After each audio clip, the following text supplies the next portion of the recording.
Hi there, I'm Kathy McCoy, and this is kind of an overview and look at my capstone project for Ashland University.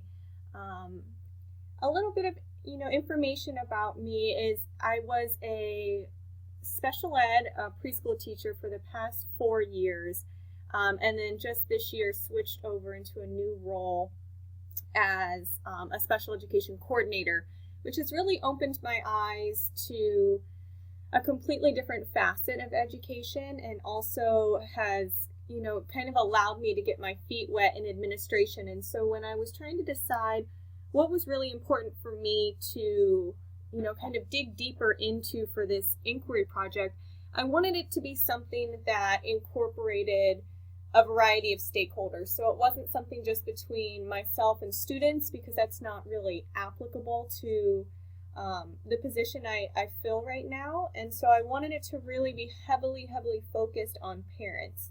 So you will see here that the title of my project is up here at the top, and I called it the modern classroom because there's a big focus on 21st century learning and the skills that come along with that. But I really thought about this and like the idea of a shared understanding, because we need parents to be part of our team. We need parents not just to know the what about what we have students doing, but why and how can they help us with that. Another reason I really wanted to focus on the parents is because when I was doing my principal internship this year, I really got a glimpse into the fact that, especially in a STEM building, which is where I did my internship, parents are really psyched about their kids getting great experiences. They really want them to have, a wonderful education, but that only goes as far as what they know about it. And a lot of families in this case didn't know really even what STEM was, other than, it's a new trend happening in education and they wanted their students to experience it. So I wanted this to be focused on how can we get parents to understand why we're doing these things with students and why there's a big shift happening in education right now. So you will see on this front page, and it's not updated with my complete reflection yet, but it really looks at what my intent was for this. I want families to understand what the 4 C's are that go along with 21st century teaching and learning. And also get a chance to read about it, see it, have resources, and be able to build their own toolkit that they can use at home with their students. So I tried to give, kind of a little snapshot there about where education is going. We're not just skill and drill anymore. We're a very transdisciplinary profession now. We're not just isolated subjects. We're crossing boundaries and we're interconnecting things, because that's what the real world is handing to us these days. Down here at the bottom on the front page is a really incredible video that I found, and I'm not going to play it and take up time on this video completely with this, but I do want to show just about the first 50 seconds of it, because I think this is what can hook families, and I hope as I move forward that this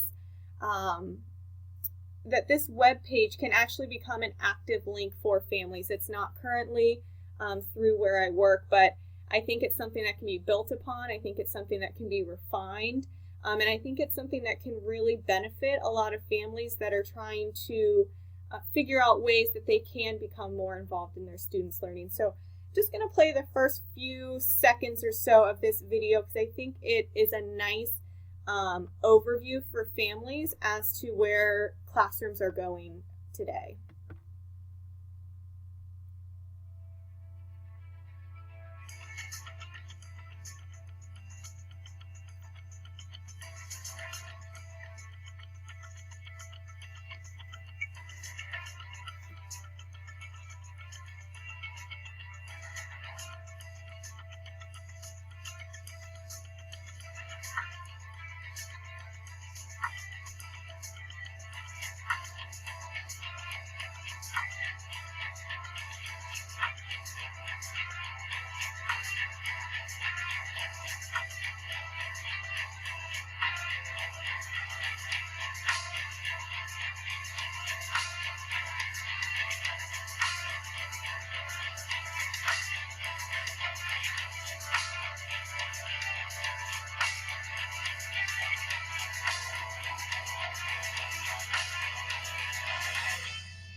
So I'm going to stop it there. And I don't know if you caught all of the facts that are in there, but there are some pretty staggering facts in there that support what our initiatives are in school and support what our teachers are being asked to do and what they're doing really, really well, in our modern classrooms. And so some of the things that struck me in there is that Google is getting over 1 billion requests every single day. And we know how much our students, even our youngest students, are on phones, how quickly and easily they can navigate on tablets. We have students that not only know how to use technology, but they rely on it from a very, very early age. And so we have to keep up with that demand and grow it. The other thing, and I didn't put a huge emphasis, you will see when we get to the bibliography, there's at least one research article, but I didn't place a huge emphasis on this, but technology is huge for our ELL population. 450,000 words in the English language is what this video quoted.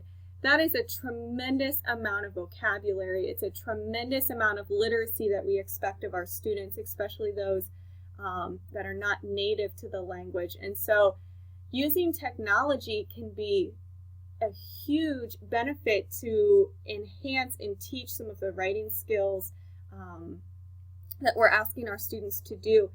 And we'll talk more at the end, but I think there's room for this inquiry project to grow by trying to hone in on some of those populations that are growing rapidly in education. How can we use technology to enhance and further expand the learning of our ELL students?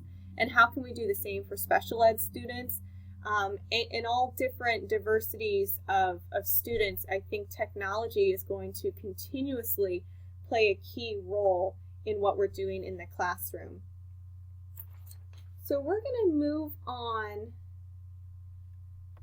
here to the menu up at the top. And we're going to keep in mind that these skills that we're going to go over and the skills that I'm hoping to show parents on here and explain to them how critical these things are is because, just like the video said, what we're preparing students for is the future. The jobs that they're going to do don't exist yet.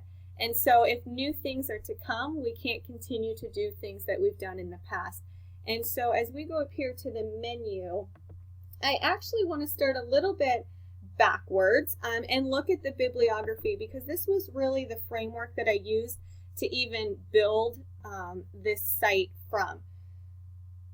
And there's a mix on here of educational research, some parent-friendly information and literature, which I'll point out here in a couple of minutes, and also some resources that students can use at home, a little bit more commercially based or web-based programs that students can use at home.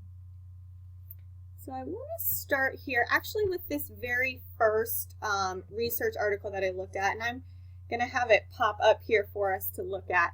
This was really my jumping off point. It clearly describes the shift that has happened in the practice of education over the last more than several years, the last couple decades actually, as we have shifted towards the Common Core, as we've moved towards 21st century teaching and learning. And so it explains in here how we have moved simply from the 3 R's, or the core subjects, and we've begun to make an interdisciplinary web of experiences and activities for our students to navigate while they're in school in order to best prepare them for the future. And so there's a lot of information in here. Obviously, if you wanted, you could go in and read it from the bibliography, as it is a live link. But I wanted to scroll down because this is, I think we've probably all seen this at this point, the framework for 21st century skills, and P21 being an organization that we'll look at here in a couple minutes.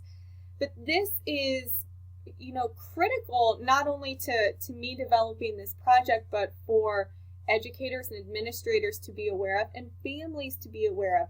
This is what we want education, this is what we want our classrooms to look like. So as you see over here, information, media, and technology skills have to be a rather large chunk of what our intent is, along with these 21st century 4C skills that I hope that this PLN, as it becomes something live and active in the future, helps families to understand why it is so important for our students to have critical thinking, communication, collaboration, and creativity skills. So you'll see when we get to the literature and the technology portions of this, that there are also things available for families to use, because I think a huge piece of this is we need families. We need those that are raising our students, and they maybe didn't attend, they aren't young enough to have attended school when this was the big emphasis in how teachers taught. So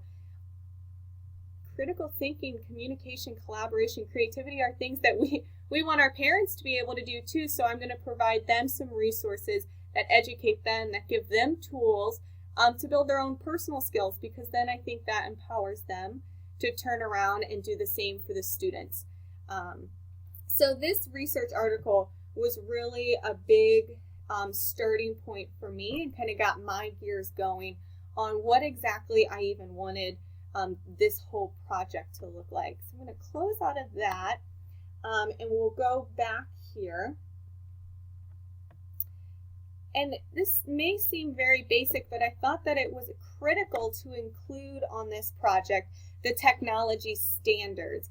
And you will see, even though this is part of my bibliography for the project, that this is also relocated also in a resource for the parents, because I think we need them to familiarize themselves and see exactly what technology expectations we have for students.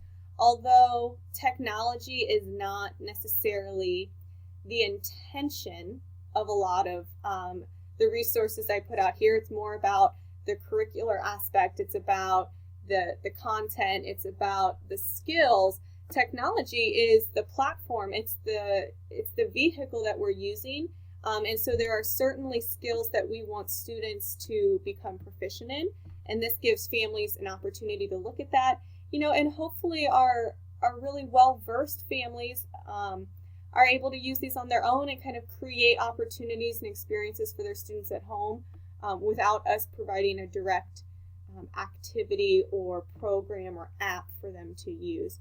So close out of that as well.